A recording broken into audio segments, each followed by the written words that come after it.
Welcome back to Radio Entrepreneurs. I'm Jonathan Freedman, and joining us this morning is Mark Furman, Tarlow, Breed, Hart Rodgers. Mark, always a pleasure to see you. Hi, Jonathan. Great to be with you. It's nice to be with you. I hope you had a nice sojourn and back at it. And visiting us this morning is your second day back today? No, I've been back for about a week. Oh, okay. All right. So you're acclimated back to the Radio Entrepreneurs world. I'm excited to be here. So you want to talk about some topical things going on with the law and how they may apply to couple of things going on with some small businesses with some inflated values? Well, two interesting things going on is the ongoing trial involving the Trump organization in New York, and the defense is now putting on its case. The judge decided before the trial started that there had been misrepresentations on financial statements and the like, and now we're in the penalty phase, and it's been going on for a while, and the defense just started putting on their case actually yesterday, and their first witness was Donald Trump Jr., who talked about how former President Trump adds value in terms of real estate development, and of course the point being to try to show that the values were not inflated of the assets held by the Trump organization.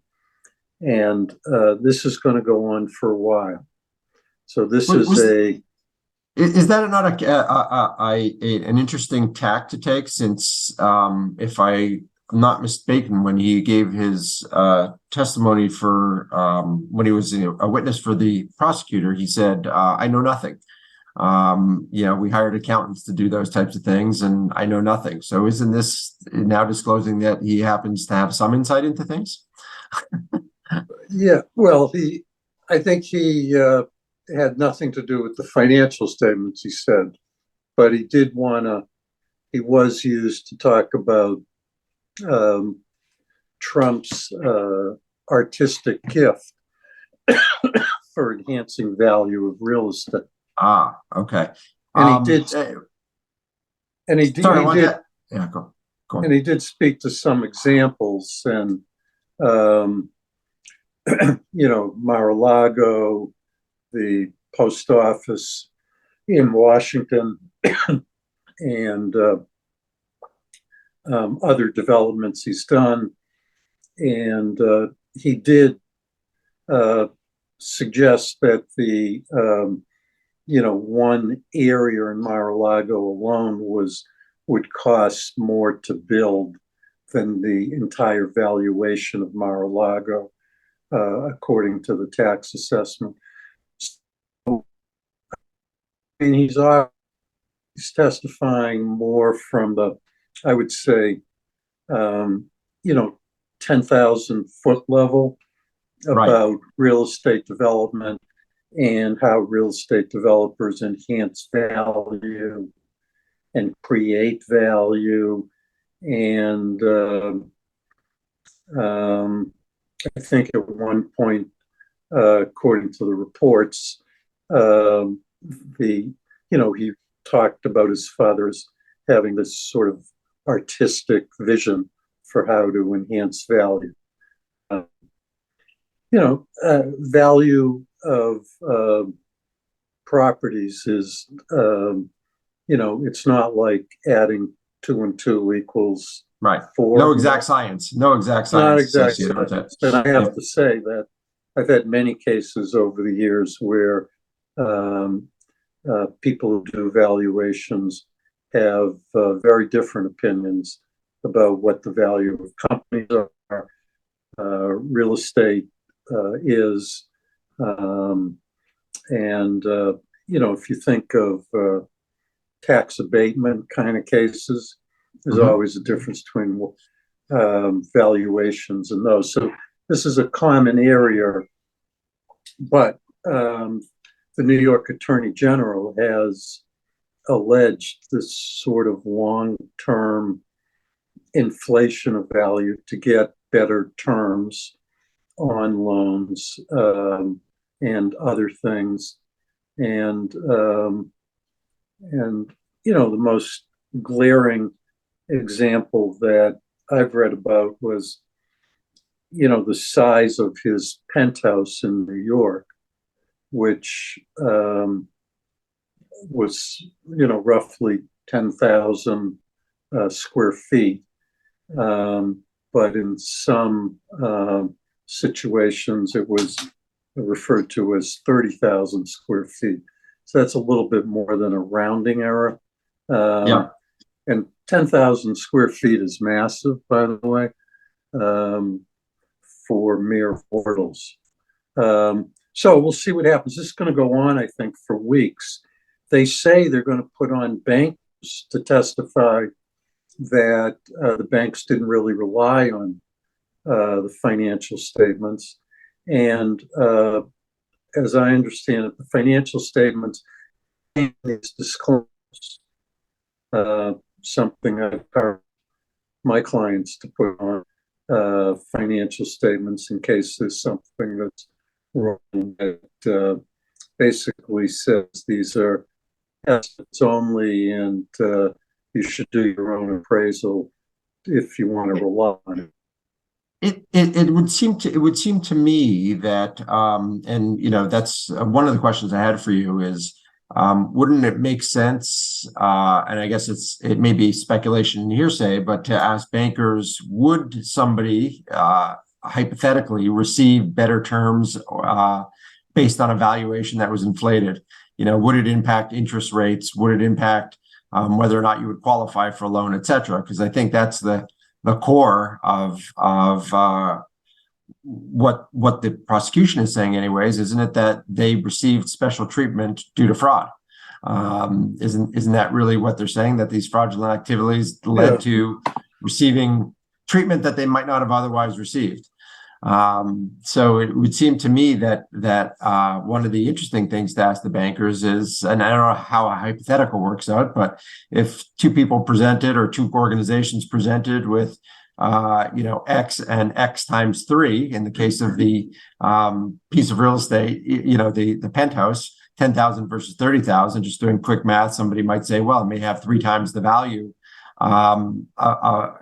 maybe inflated by 3 times.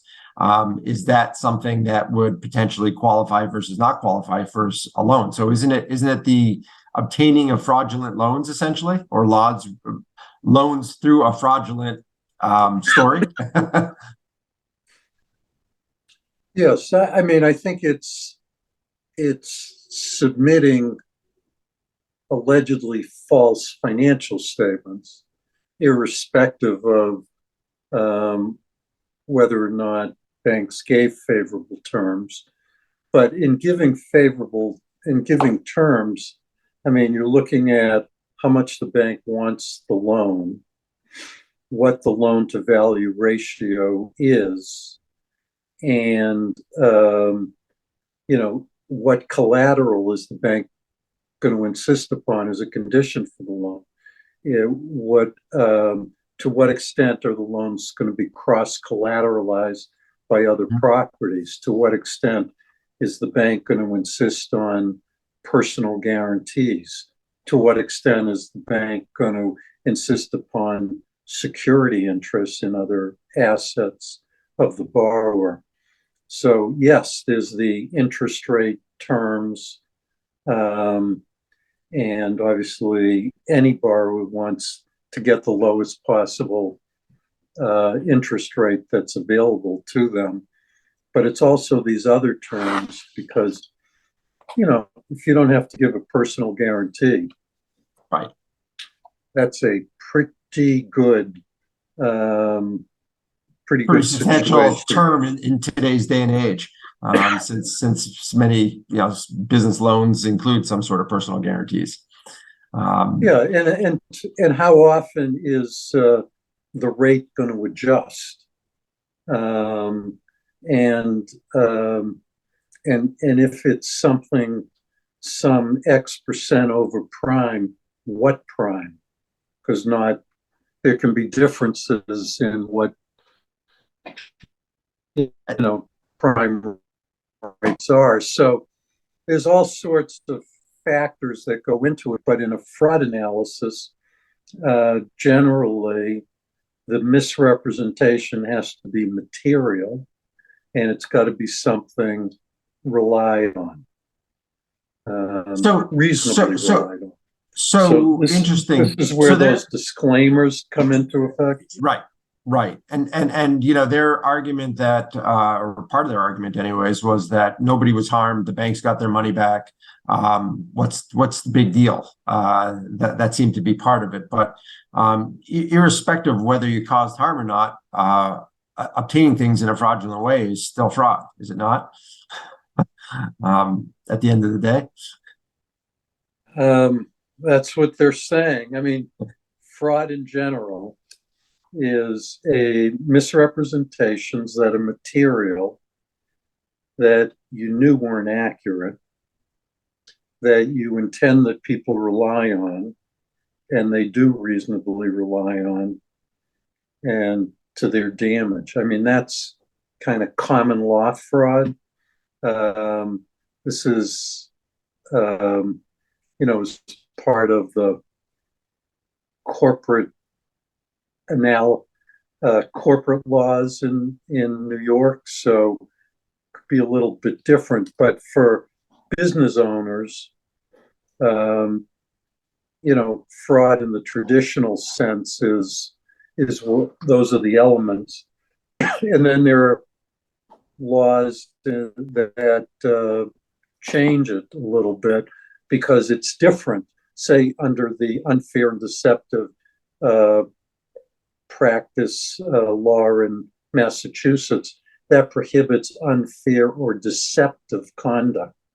So you don't have to prove every element of common law fraud to be liable for deceptive acts and practices under the Massachusetts Consumer Protection Law, which applies both businesses in dealings with consumer and businesses dealing with other businesses. Curious if it comes out that somehow, just for example, interest rates, let's just say for argument's sake, interest rates were deflated as a result of presenting fraudulent activity. Would this potentially open them up to a civil lawsuit by the banks saying we were harmed to the tune of X? Potentially. I mean, I don't know what the quantum is if it makes sense, but it would seem to me a bank could now say, hey, we gave you an interest rate that was, I don't know, 150 basis points below what you would have gotten. Therefore, we were harmed by X. Is that a possibility? Tough case, I'd say, for the banks. Where, I think because it's somewhat speculative.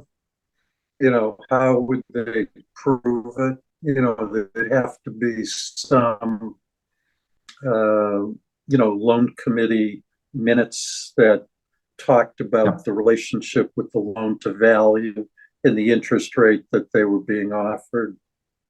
I don't know. That seems like that may be a stretch. Challenging case. Figure the floodgates are open at this point. But we have but it's so interesting. Just one last point. It's so interesting to see this playing out in the context of a presidential campaign. Sure. This is the audience.